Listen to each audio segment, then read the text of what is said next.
Engkaulah ingin ku turut, ya Tuhanku, ya Yesusku. Karena semua dosa-dosaku Kau tebus dengan darah-Mu.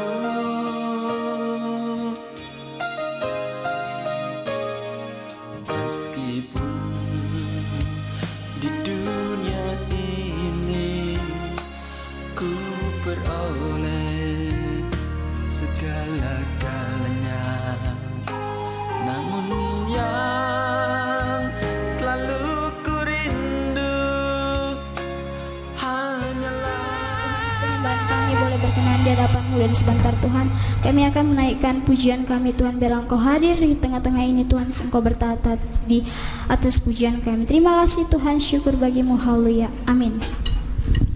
Amin. Mari berikan tepuk tangan untuk Tuhan kita sekali lagi. Dengan kasih Kristus, saya undang Bapak Ibu Saudara untuk bangkit berdiri. Kita siap memuji nama Tuhan. Mari kita katakan tiba saatnya.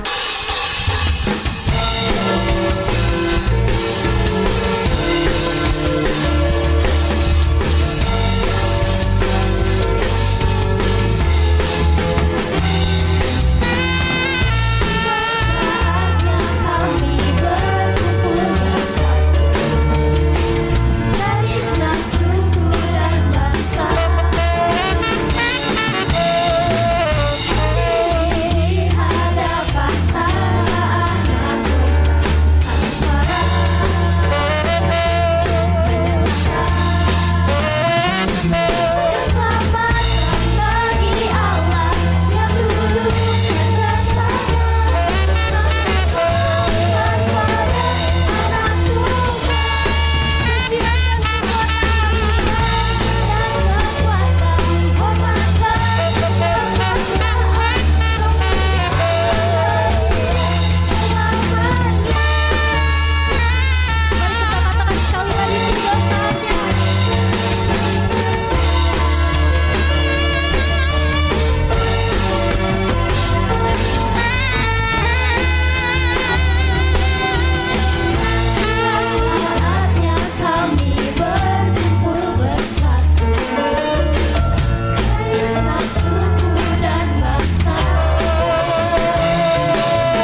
dalam doa.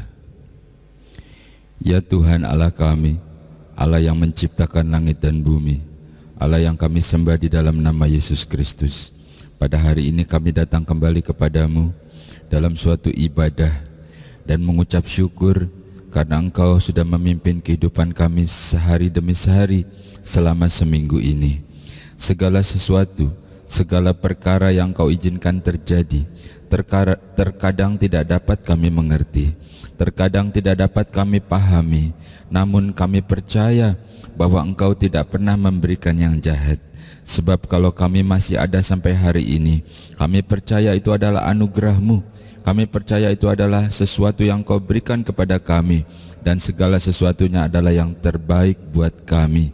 Walaupun mungkin saat ini belum kami lihat, tapi Engkau mengajarkan untuk kami percaya, sampai pada akhirnya kami melihat kemuliaan demi kemuliaan Engkau berikan kepada kami. Ampuni segala kelemahan kekurangan kami Tuhan. Ketika kami datang kepadamu pada hari ini, bukan berarti kami kuat.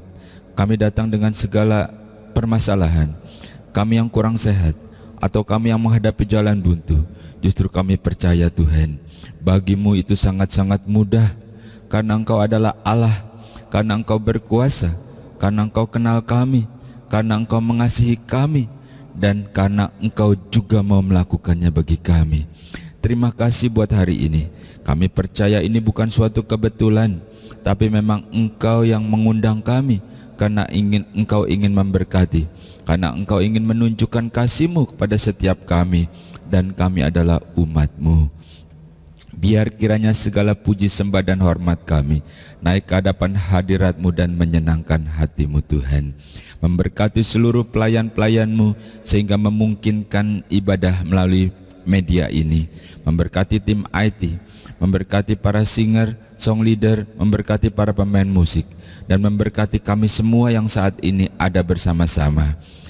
Dan saatnya kami mau duduk diam, sebab saatnya Engkau yang berbicara bagi kami.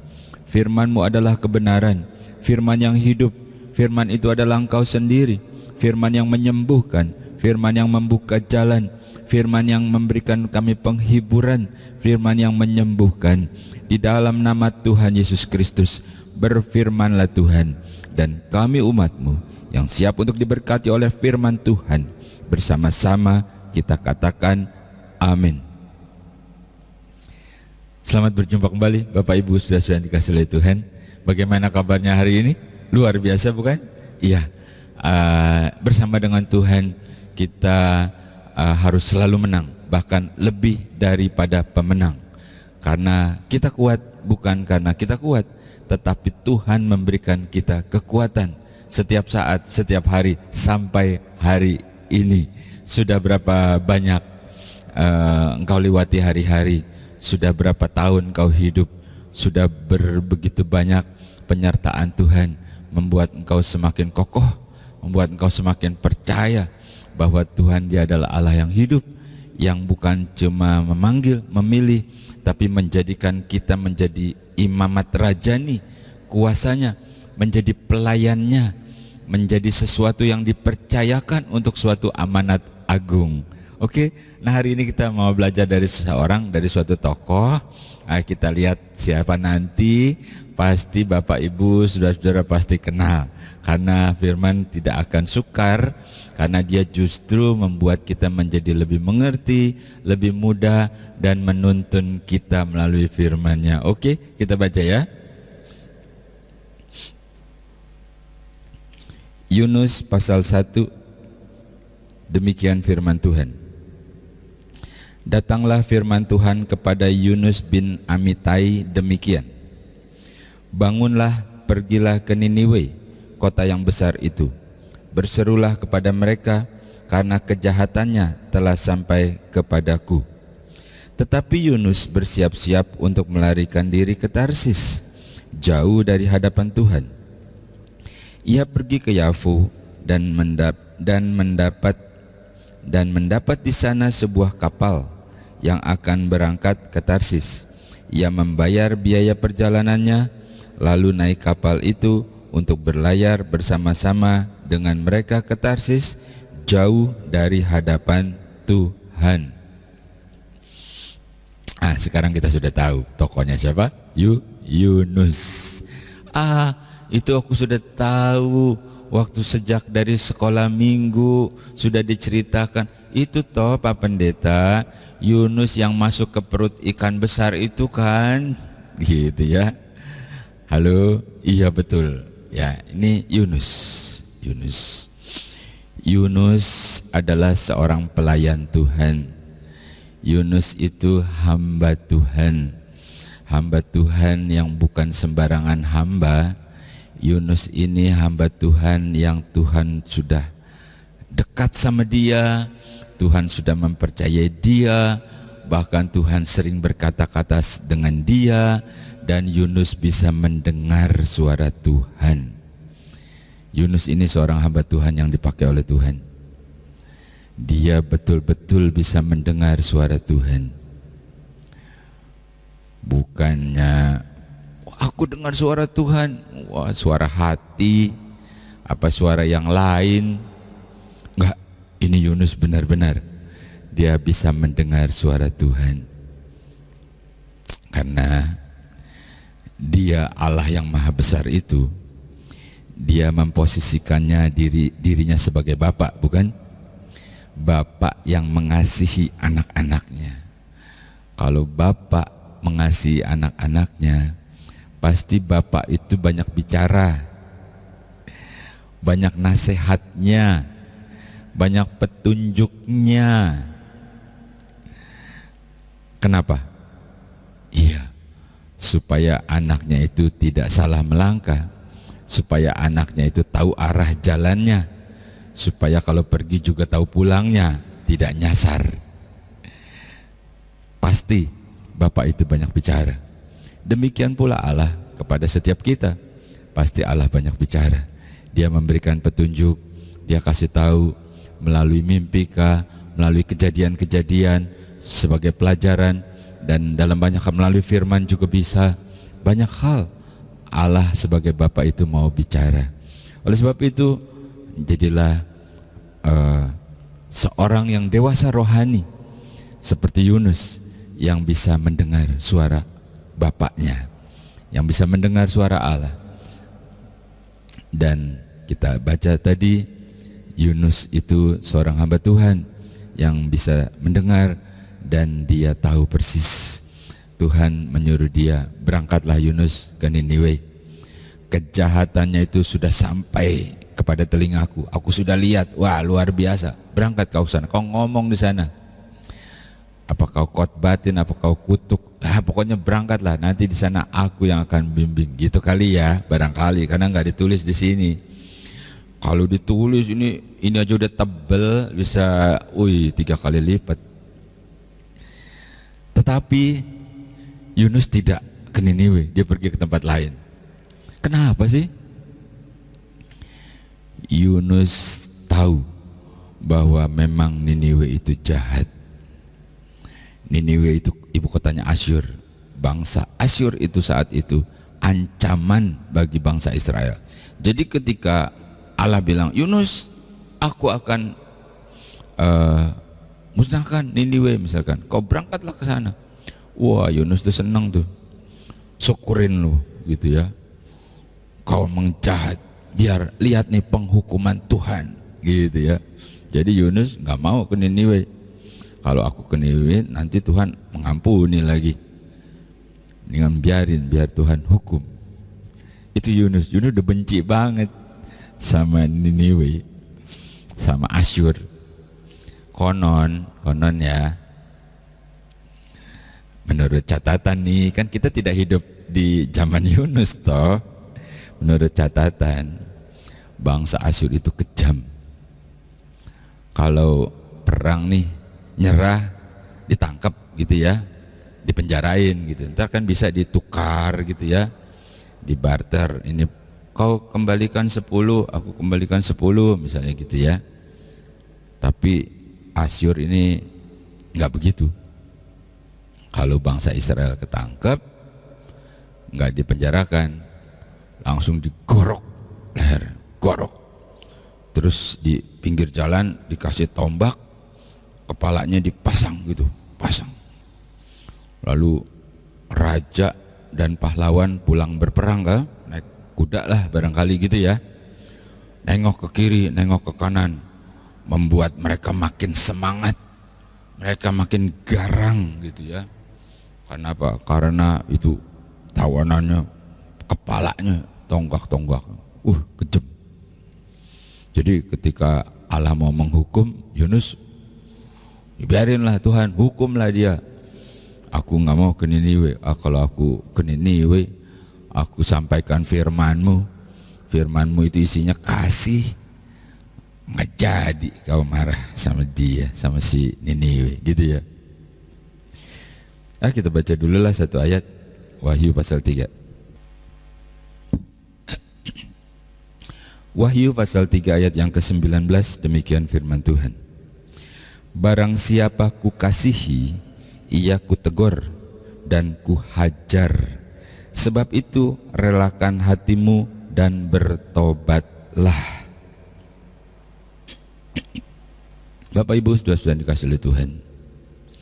Jadi Yunus juga paham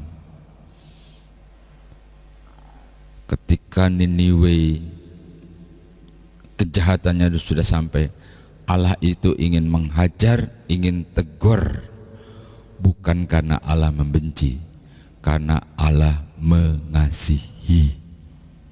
Halo, ada yang mengalami seperti itu? Aduh Tuhan, aku mengalami ini, mengalami itu. Anaknya sakit, anaknya belum sembuh, bapaknya juga sakit lagi, nggak bisa kerja. Ini si mama juga sakit juga, neneknya bertubi-tubi. Aduh Tuhan, gimana Tuhan? Atau banyaklah yang kita bisa alami, bukan? Tapi ketika Allah menegur, barangkali kalau perlu dihajar gitu, itu karena Allah mengasihi, makanya ditegur, dihajar. Kalau nggak ditegur, nggak diajar, berarti saudara bukan anaknya, bukan kekasihnya, bukan umat kepunyaannya, mungkin anak buangan. Jadi kalau kita mendapat teguran, mendapat hajaran sekalipun, yang penting kita masih ada dalam lingkaran kasih karunia Allah. Kau tetap beriman, kau tetap kuat, kau percaya, itu adalah yang terbaik yang Tuhan berikan kepada kita. Jadi Niniwe pun satu kota besar, ya memang jahat, tapi Allah mengasihi Niniwe sebenarnya. Dan Yunus justru hamba Tuhan ini aneh gitu ya. Jadi hamba Tuhan ini benci, ya punya kebencian. Dan kita lihat apa sih efeknya karena kebencian itu. Dan kita lihat karena kebencian, Yunus menolak panggilan Tuhan. Jadi dia menjauh dari Tuhan. Dikatakan menjauh dari Tuhan, menolak panggilan Tuhan. Kalau Bapak Ibu sudah kita dipanggil, kita dipilih, kita dijadikan sesuatu yang khusus jadi hamba Tuhan, itu anugerah. Engkau dipercaya oleh Tuhan, bukan sekedar engkau percaya Tuhan bahwa Tuhan itu sanggup memberkatimu, menyembuhkan, tapi bisakah Tuhan percaya kepada engkau dan engkau dipercaya. Tapi Yunus sangat disayangkan karena ada kebencian, lalu dia menolak panggilan Tuhan, panggilan yang mulia, suatu kesempatan yang paling indah, yang paling berharga, dia tolak. Kenapa? Karena ada kebencian di situ. Jadi jangan sampai ada kepahitan, ada kebencian, berarti kita menolak Tuhan. Menolak Tuhan tahu apa artinya? Waduh, kita menolak berkatnya, menolak kasih karunia. Jangan-jangan kita juga menolak untuk kehidupan yang kekal. Menolak Tuhan karena ada kebencian. Satu lagi, apa yang terjadi karena menolak Tuhan? Karena Yunus menolak Tuhan, kita baca ya, kita baca ayat yang keempat dan kelima. Yunus pasal 1 ayat ke-4 dan ke-5. Tetapi Tuhan menurunkan angin ribut ke laut, lalu terjadilah badai besar sehingga kapal itu hampir-hampir hancur. Awak kapal menjadi takut, masing-masing berteriak-teriak kepada Allahnya, dan mereka membuang ke dalam laut segala muatan kapal untuk meringankannya. Tetapi Yunus telah turun ke dalam ruang kapal yang paling bawah dan berbaring di situ, lalu tertidur dengan nyenyak. Halo, aduh, ini si hamba Tuhan Bapak Yunus ini karena ada kebencian, bukan cuma menolak rencana Allah dalam hidupnya, tapi bisa menimbulkan kerugian bagi orang lain. Orang lain yang nggak ikut-ikut menderita getahnya. Dan kita lihat tuh, Yunus ada di kapal itu, tiba-tiba angin besar mengamuk dan pada takut semua. Itu kapten kapal, nakodanya yang pengalaman udah berusaha, takut sampai semua teriak-teriak kepada Allahnya, berdoalah menurut kepercayaanmu masing-masing. Bagaimana caranya supaya kita jangan hancur nih, seperti itu bukan? Ya, itu yang dilakukan. Bahkan barang-barang diturunin, ya terlalu berat mungkin diturunkan barang-barangnya. Tetapi tetap saja, dan anehnya Yunus itu tenang-tenang saja, bahkan tidur nyaman. Padahal dia yang bikin malapetaka. Itulah kebencian. Kebencian membuat orang lain juga jadi ikut rugi. Bukan cuma engkau. Yang pertama tadi dahsyat banget. Rencana Allah tidak bisa terwujud dalam hidup seorang yang penuh dengan kebencian. Dan yang kedua tadi kita lihat dari belajar dari Yunus bukan? Dan kebencian itu membuat orang lain jadi ikut rugi. Siapa orang lain? Mungkin bisa orang dalam rumahmu. Karena engkau berbuat salah, semua yang lain jadi kena, jadi ikut susah gitu ya. Atau mungkin teman sekerjamu juga jadi kena. Atau orang terdekat dengan engkau bisa kena karena kebencianmu. Lalu efeknya sampai melebar-melebar. Jadi seorang hamba Tuhan seperti Yunus sangat disayangkan, bukan? Jangan ada kebencian, jangan ada kepahitan, supaya rencana Tuhan terwujud dalam setiap hidupmu. Dalam apapun yang kau kerjakan, apapun yang kau cita-citakan, Tuhan punya rencana yang indah dalam hidupmu. Jangan sampai rencana itu jadi hancur berantakan karena ada kepahitan dalam hatimu. Dan jangan sampai juga orang lain jadi menerima kerugian, jadi ikut bermasalah. Yesus katakan, ampuni, lepaskan pengampunan. Ya, jadilah engkau seorang yang lemah lembut, yang rendah hati. Belajar teladannya Yesus. Disakiti, tidak bisa menerima sesuatu yang bukan salahnya dia. Dia tidak menolak. Dia bahkan mengampuni. Dikatakan berapa banyak engkau harus bisa mengampuni? Halo, PR ya. Ya, sebanyak itu. Kalau stokmu masih banyak, kau bisa lepaskan pengampunan. Dan kau akan lihat hidupmu akan bersuka cita. Karena tidak ada kepahitan, tidak ada kebencian. Lalu kau bisa berdoa, ya Bapa, ampuni mereka. Ampuni aku seperti aku mengampuni orang yang bersalah kepadaku. Dan kau akan lihat Allah akan bikin rencana baru. Mungkin rencana yang lama sudah hancur karena ada kepahitan, karena ada kebencian. Lalu Allah bikin rencana yang baru dalam hidupmu, dalam keluargamu, dalam masa depanmu. Karena Dia tidak pernah menjadi marah ketika kita datang kepada Dia dan mohon ampun. Ingatkan tukang periuk itu, kalau dilihat kurang baik lalu tidak dibuang, tapi dibentuk kembali menjadi lebih baik dari sebelumnya. Mungkin kau pernah merasa kehilangan, tapi Tuhan tidak demikian dengan engkau. Kalau Dia ambil sesuatu daripadamu, Dia akan berikan yang lebih baik. Belajar dari Yunus, sehingga pada akhirnya kita tahu, dan Yunus berdoa, dia bernasar, dia minta ampun, lalu Tuhan buat itu ikan muntah, ya.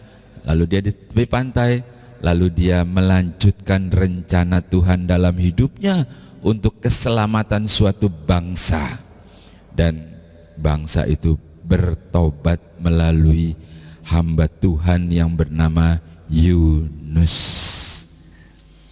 Jadilah berkat dan diberkati.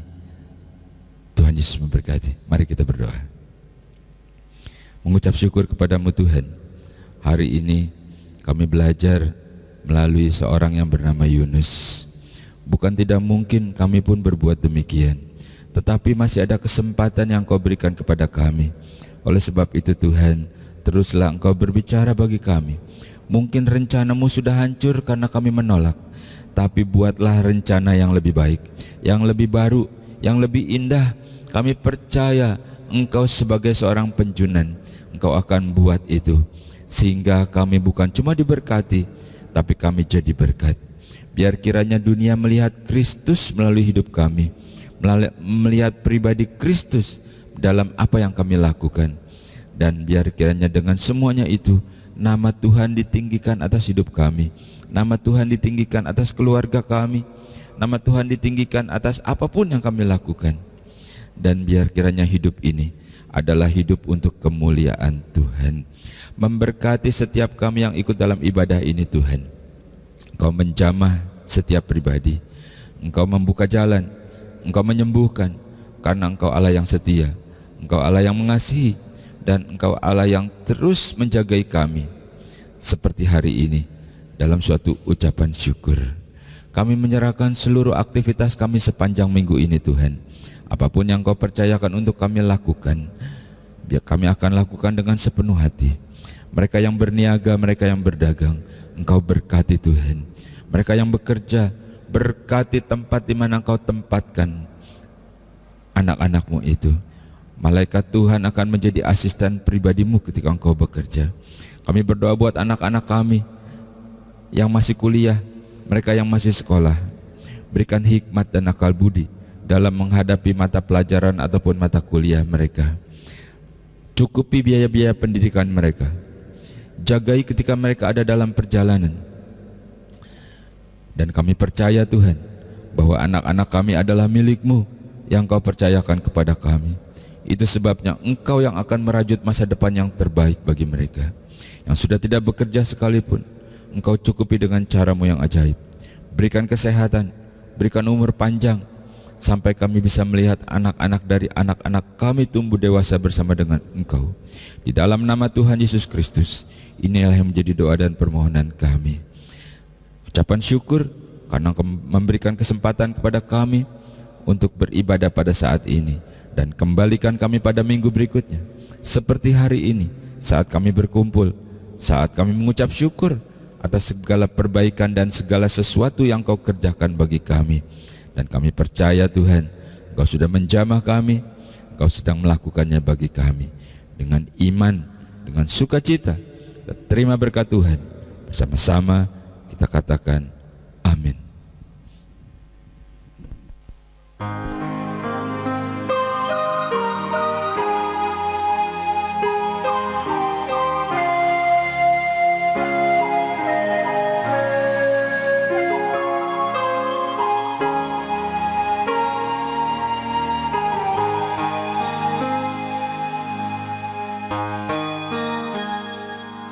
Engkaulah ingin ku turut, ya Tuhanku, ya Yesusku.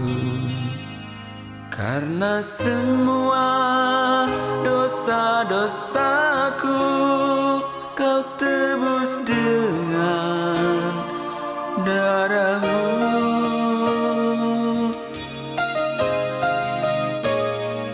Meskipun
Meskipun di dunia ini ku beroleh segala-galanya, namun yang selalu